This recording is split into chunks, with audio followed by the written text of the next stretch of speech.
Get your kicks on Route 66. You've heard that phrase before, even if it just came from the movie Cars. No one? Is it just me? Well, today I want to find a few places here in Missouri that you can enjoy just that. The Route 66 thing, not the movie thing. Hopefully you understand that. Okay, let's go.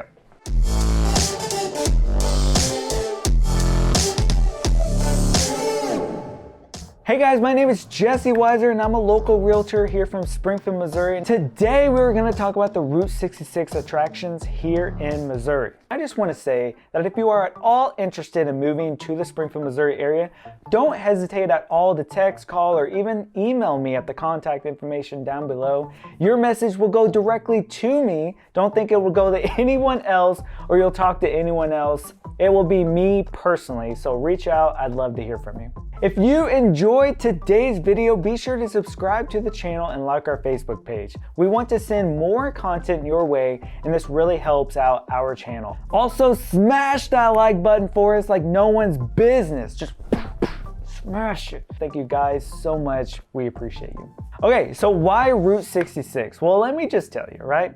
Springfield is known for being the birthplace of Route 66. This historic mother road was a road that stretched from Chicago all the way to California. This used to be a very heavily traveled road where many attractions, diners, and gas stations lined the way. Just getting the chance to travel along the road became a vacation in itself back in the day. Now let us show you some of the best stops along the way in Missouri only. We will bring them to you fast. Let's go! One cool place to go is called the Chain of Rocks Bridge in St. Louis. For some time, this path was used by travelers going across the Mississippi River. Today, the bridge only carries walking and biking trails. However, one of the things that you would remember is the 22-degree bend that occurs in the middle of the bridge that makes this place so distinct. It had been constructed that way back in the day for many reasons. One being the placement of the bedrock under the Mississippi River.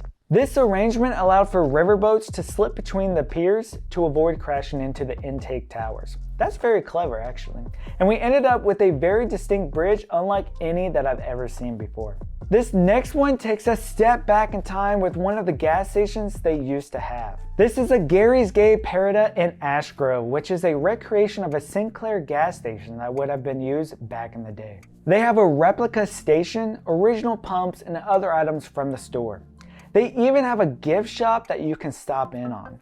The condition of this place is amazing actually, and is one of the places that you would have needed to stop every few hours along the way. Of course, gas stops are essential. I like this next one, the Route 66 Drive-In Theater, which is in Carthage, Missouri. This was a prime source of entertainment back in the day for people that loved movies, like Faith Dornack, if you remember her. It's also a good place to take a date on a Saturday night.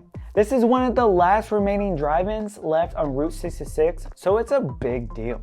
It's open from around April to mid-September, and they have plenty of concession stand items from you to choose from. They even play a nostalgic intermission trailer. I'd love to check that one out myself. They even have a mural city for Route 66 in Cuba, Missouri. Along this trip, they have quite a few things to see, including murals, Amelia Earnhardt, the Gold Star Boys, the Frisco train, some Civil War murals, and Betty Davis, and plenty of drawings of some of the old shops and what they look like back in the day. What's cool is this reflects some of the local history from towns along Route 66, along with other really important history as well. But it's cool to see some of the local stuff mixed in.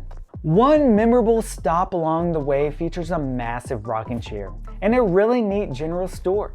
This is called the Fanning 66 Outpost, which is also in Cuba, Missouri.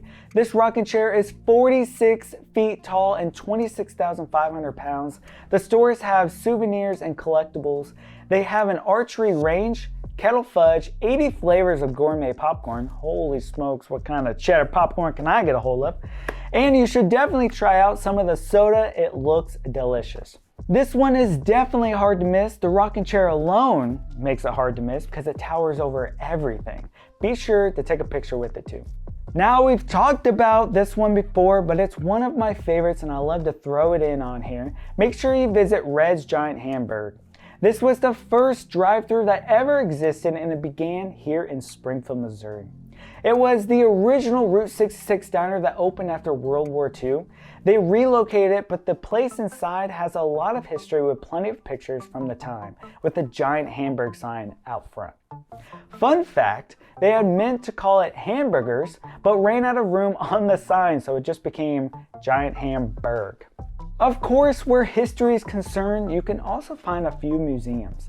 One of them is in Lebanon. This museum has a recreation of a 1950s gas station, a diner, antique car displays, books, magazines, videos to show off the history from that time. This place is actually inside of a library in Lebanon, Missouri. It really does have some cool displays inside, including a tiny little town that you can see what it once looked like. I'm also surprised this is inside of a library there in Lebanon. This is really cool, you don't see that every day. Now let's talk a little bit about the History Museum off the square in Springfield, Missouri. They have other exhibits as well that talk about some big events that happened in Missouri history, like Indians, the trains that existed back in the day, the Civil War, and a very exciting showdown that ended up being America's first recorded Wild West shootout. I would highly recommend that one, but they also show off some exciting items from the birthplace of Route 66. There's a Chevy Bel Air convertible, neon signs, an old gas pump, and a restored jukebox. This will definitely have you singing some of those old tunes. Now this last one, I debated whether or not I wanted to put it on here, but I decided to, just because it's such a big attraction. It just tends to be the butt of a lot of jokes.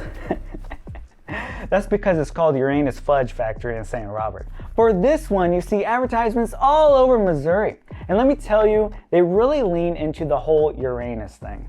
So don't think it was just a coincidence. They've got a bunch of different types of fudges to choose from. They've got merchandise, ice cream, funnel cakes, an escape room, a sideshow museum, and a chicken restaurant there. So I guess you could really go and stay all day. That is, if you're down to party. I mean party. All right, I cashed in one of my obligatory poop jokes. You're welcome. Now, if you could, don't forget to smash that like button for me. But that's what we have for you today. We hope this steers you in the right direction. Have a lot of fun on this trip you're taking. See you in the next video right over here. Have a good one. Love you guys.